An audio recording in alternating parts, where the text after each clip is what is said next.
앞으로 우리가 이제 헌신 예배 드릴 때 여러분 이제 기억해 주셨으면 좋을 것이 성경 봉독을 할 때는 반드시 일어서서 또 성경은 읽을 때는 사회자 혼자 읽지 마시고 교독을 해서 우리 교인들과 예배 인도자가 함께 참여할 수 있도록 꼭 그렇게 해주시기를 부탁을 드립니다. 이제 선교 오늘 저녁에 출발을 하게 됩니다. 출발하게 되는데 출발하기 전에 오늘 여러분들에게 제가 먼저 영상 하나를 보여드리려고 합니다. 이 영상은 2015년도 오래됐죠. 2015년도에 우리 여기 있는 박사무엘 전도사가 신학교 1학년 입학했을 때 제가 신학교 1학년 학생들을 데리고 필리핀에 갔던 그 영상입니다.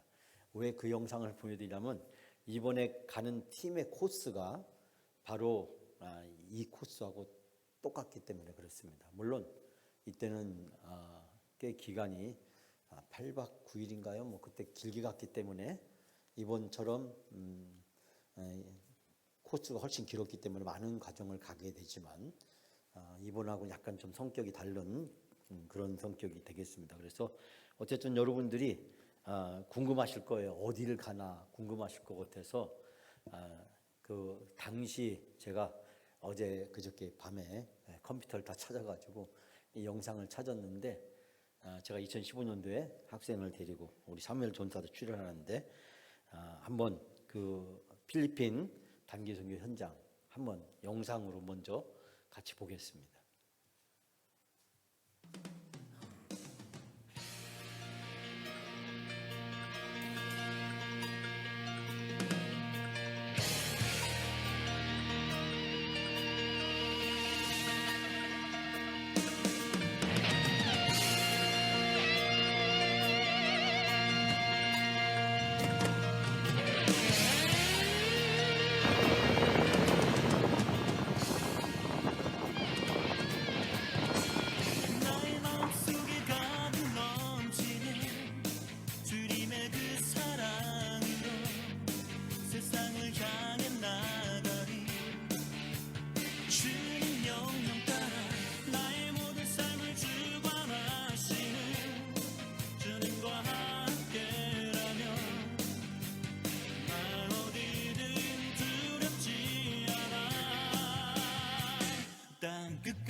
주님의 그 사랑으로 세상을 향해 나가리.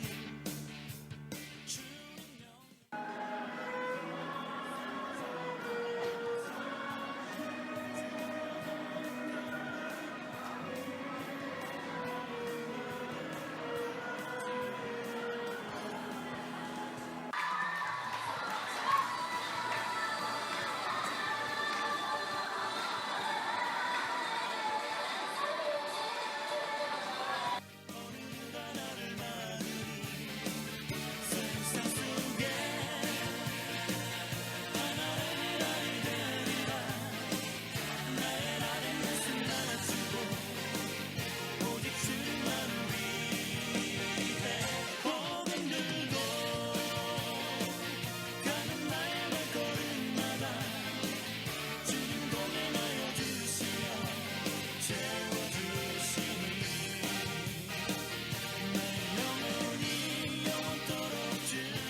잘 보셨죠?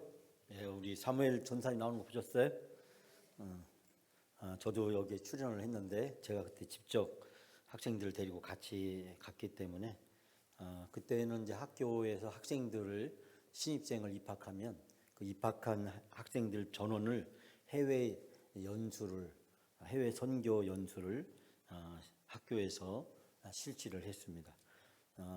을지병원 앞에 있는 을지약국 그 오인순 권사님, 지금 이제 도안교회 권사님이신데 그 권사님 부군께서 대전 신학대학교 신대원을 나오시고 연변이는 과학기술대에 선교사로 가셨다가 귀국하셔서 하나님의 부르심을 받았습니다. 그래서 그 선교사님의 그 선교 후원으로 학생들을 신입생들을 데리고 선교에 대한 비전을 심어주기 위해서 이 민도로 섬의 깔라판 시티를 방문했습니다. 물론 이제 이 선교센터를 방문하는 대상은 여러 대상이 있긴 하지만은 제가 한 3년 동안 이 프로그램을 지속적으로 했는데 그 이유는 신입생들에게 선교를 훈련할 수 있는 기회도 돼야겠다라고 생각하고, 또 하나는 앞으로 이제 교육자가 되면 학생들을 데리고 실제로 이제 교회에서 중고등학생이나 청소년들이나 청년들 데리고 또 교인들과 같이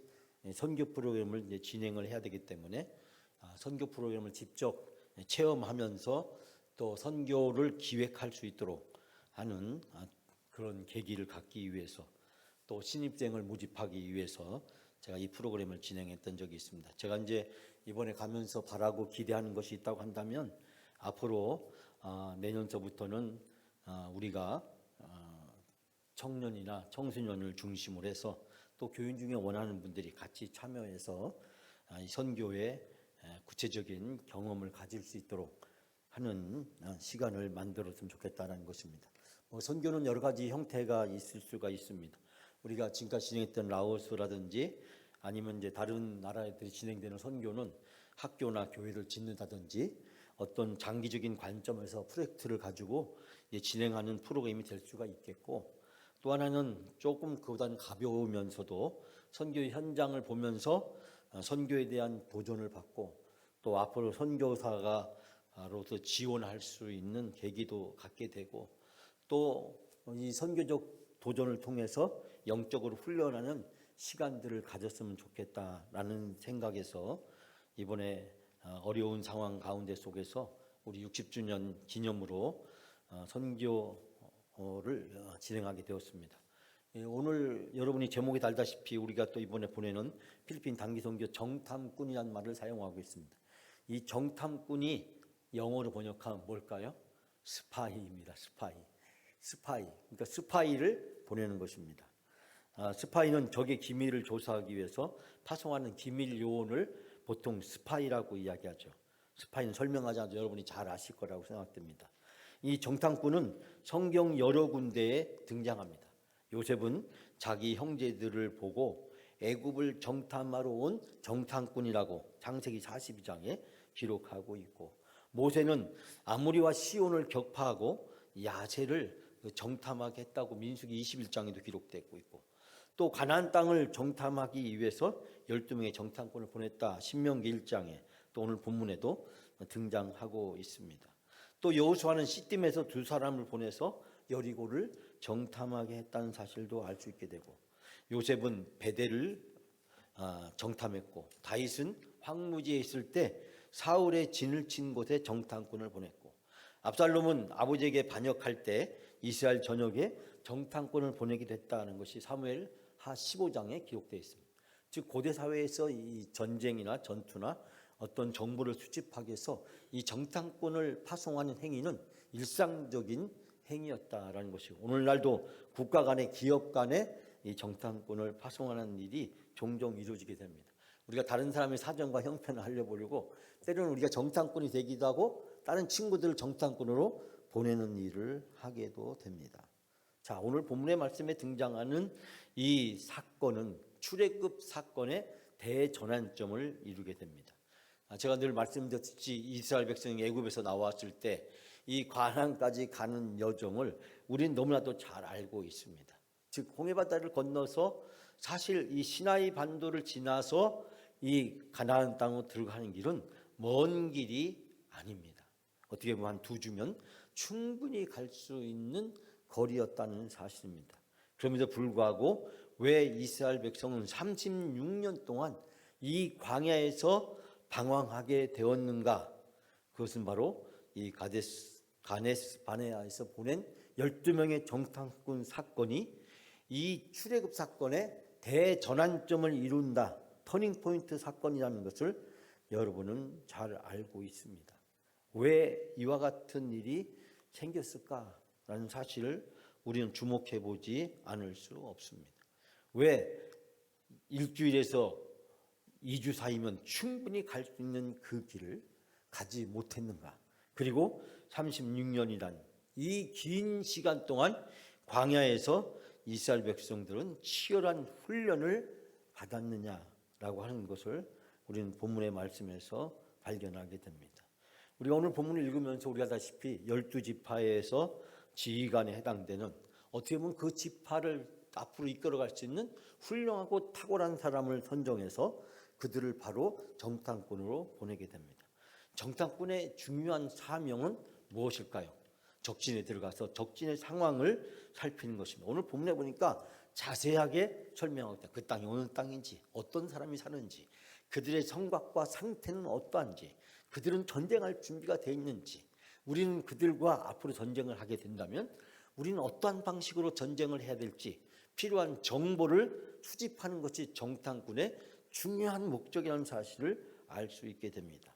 여러분, 이 정탐꾼에게 부여된 2가지 중요한 과제는 무엇이었습니까? 첫 번째는 담대하라고 하는 것입니다. 담대. 정탐꾼은 담대하는 것입니다.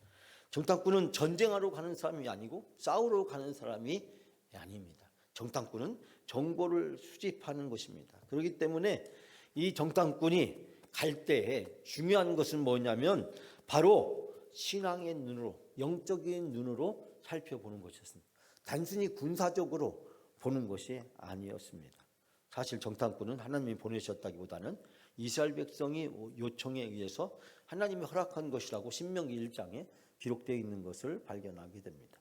즉 이스라엘 백성이 하나님에 대한 절대적인 믿음과 신뢰를 가지고 있었다면 이와 같은 요구는 하지 않았을 것입니다. 왜냐하면 가나안 땅은 하나님이 약속하신 땅이고 이스라엘에게 주시기로 한 땅이고, 그 하나님의 능력과 은혜로 이스라엘 백성은 애굽에서 나왔고, 그리고 바로를 굴복시켰고 홍해 바다를 건넜습니다.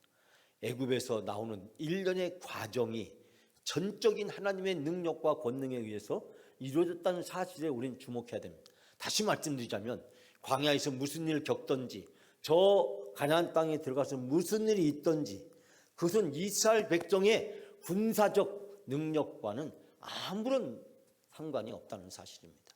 이스라엘 백성이 탁월하고 훌륭해서 애굽에서 바로 왕과의 결투에서 승리하는 것이 아닙니다.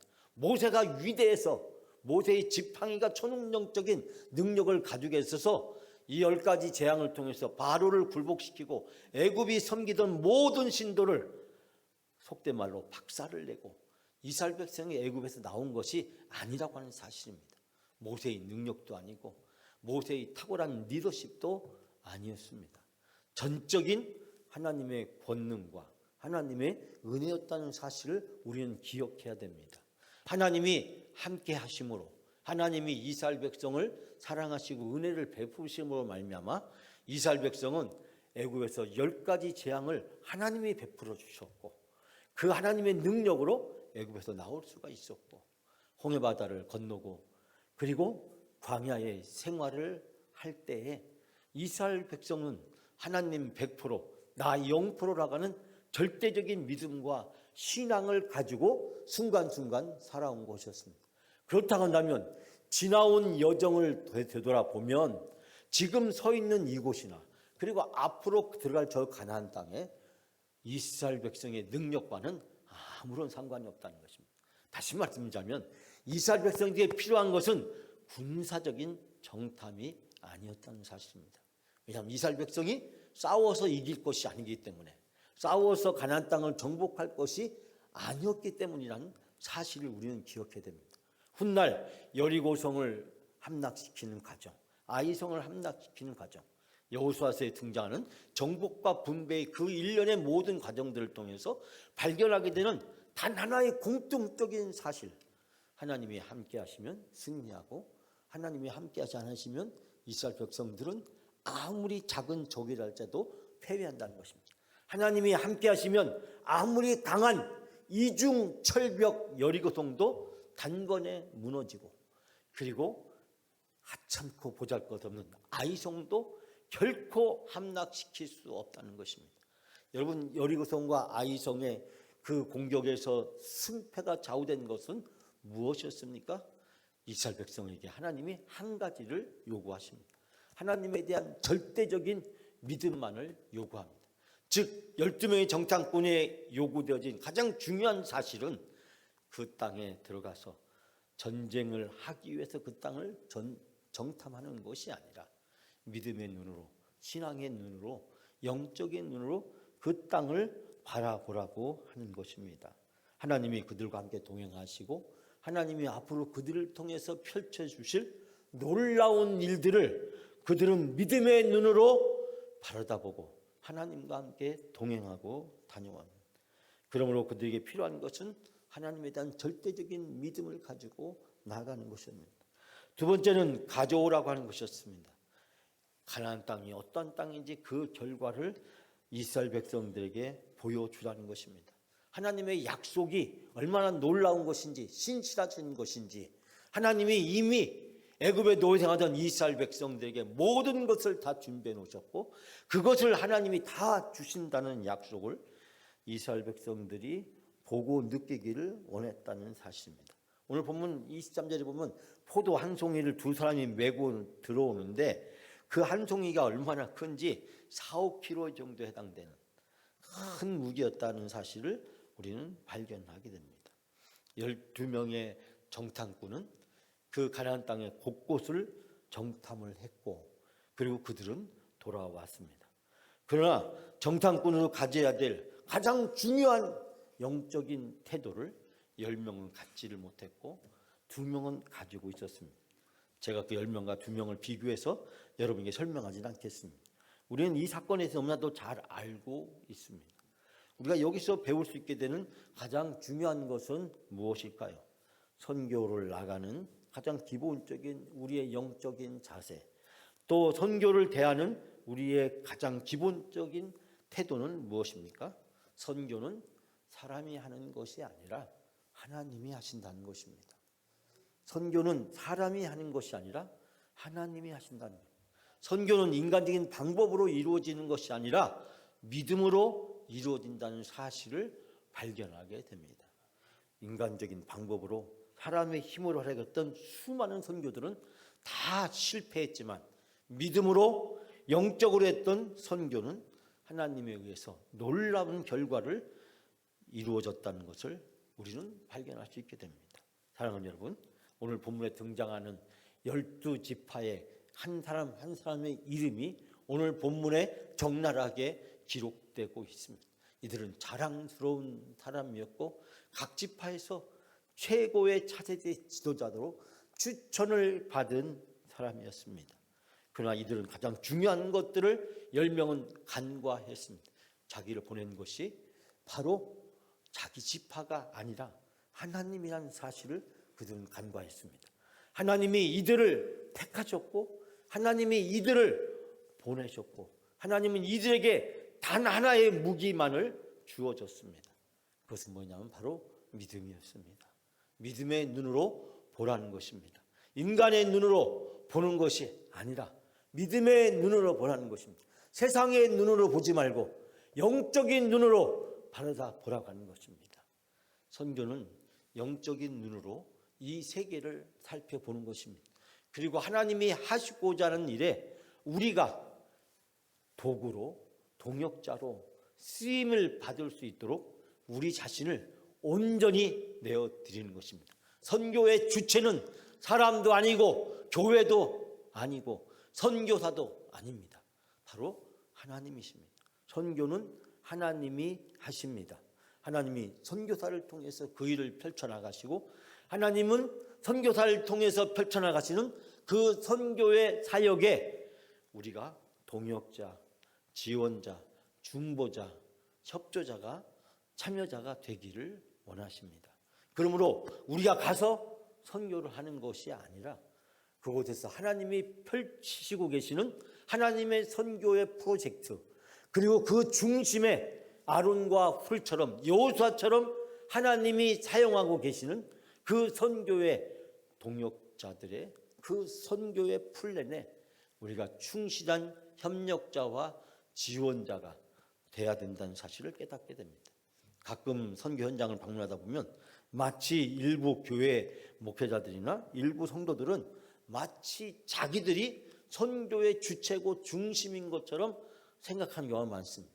선교를 준비하시고 이끌어 가시는 하나님도 배제하고 또 그 하나님에 의해서 세움을 받아서 선교의 주도적 역할을 감당하고 있는 선교사도 배제하고 오로지 보여주고자 하는 자기 자신들의 과시욕에 사로잡혀서 선교를 어떠한 성과나 목적으로 생각하는 경우가 많이 있음을 발견하게 됩니다. 선교는 하나님이 하십니다.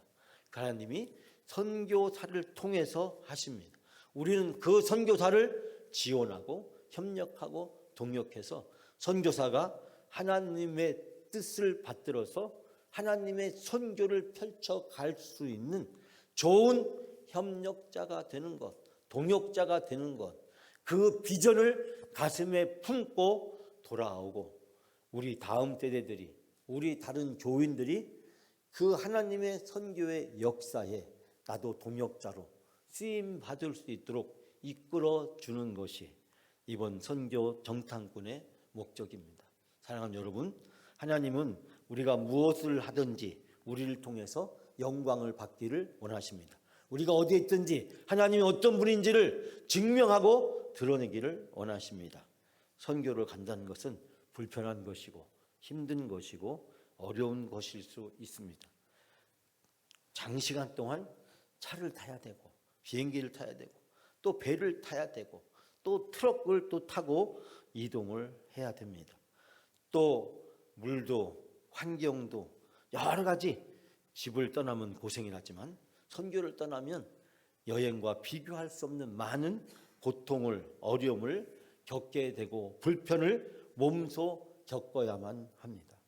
그러나 그 모든 여정을 통해서 하나님은 나를 믿음으로 훈련시켜 주시고 하나님은 내가 하나님이 원하시는 사람으로 변화되어져 가는 선한 역사를 이루어 주실 줄 믿습니다.